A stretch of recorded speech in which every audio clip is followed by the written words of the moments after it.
My name is Bryony Kapoor and I'm responsible for setting up the IMOS Foundation, which is a small arts charity based on Romney Marsh in Kent on the south coast. You can't help noticing, if you live in Britain, that the British are not always very good Europeans, and I wanted to counter that as best I could. I decided that it would be an excellent thing to send an artist to each of the 28 countries with the brief to find a European from that country and paint their portrait and bring it home. It was a big idea, and we're a small charity, so we had to use our wits to make the thing work. It took about 2 years to put the project together. The artists come from all over the United Kingdom. I was not concerned with their age, with their sex, with their fame or lack of fame. I was only concerned that I thought that they'd be good artists. And fortunately for me, there are very many gifted artists in the UK, and a lot of them are idealistic and were willing to give their time and their talent to the project. We have 15 different artists, ranging in age from 20 to about 70. Some of them are quite famous and well known and have won major national and international awards. Some of them are very good artists who haven't yet achieved the recognition they deserve. And some are young and starting on their careers and displaying a formidable talent at an early age.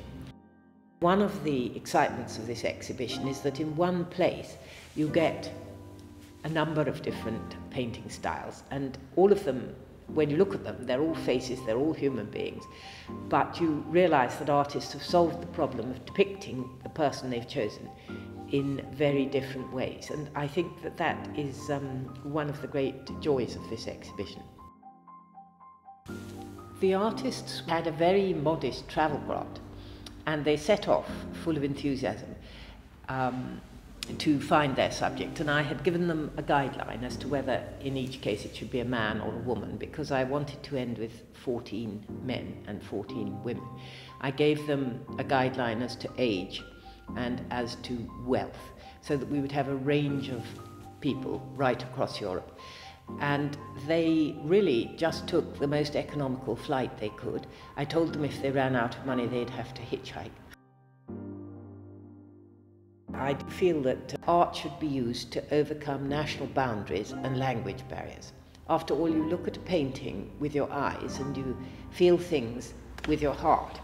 You don't need to speak French or German, Italian or Polish.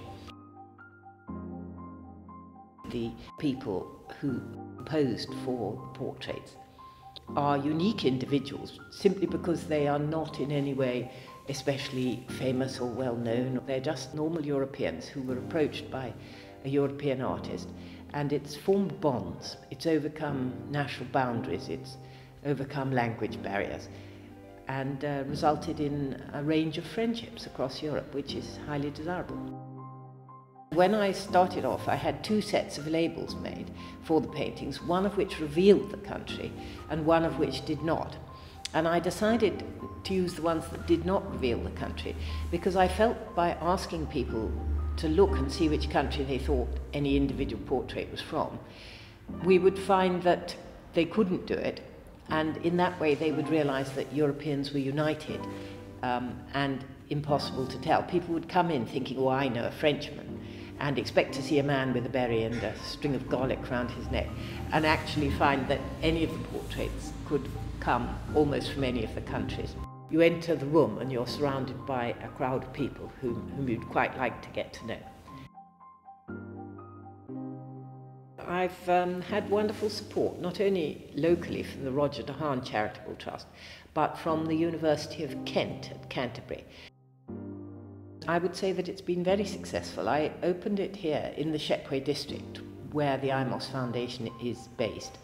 And luckily for us, the director of the Folkestone Triennial was keen to have this as part of the Triennial. And it coincided with a very community-minded group restoring this chapel where you see the paintings hanging. So fortuitously, we came together to launch the exhibition here. One of the wonderful things about being part of Europe as opposed to just being British is that whereas here in Britain we can claim various famous figures of our own, if we are European and if we think of ourselves as European, the glories of Beethoven and Michelangelo and Voltaire and any number of huge figures on the cultural European scene and throughout the history of Europe belong to us, and it increases our sense of ourselves. I do feel that if we're encouraging a sense of unity in Europe and a sense of the individual's European identity over and above their British identity, we will be doing a good thing.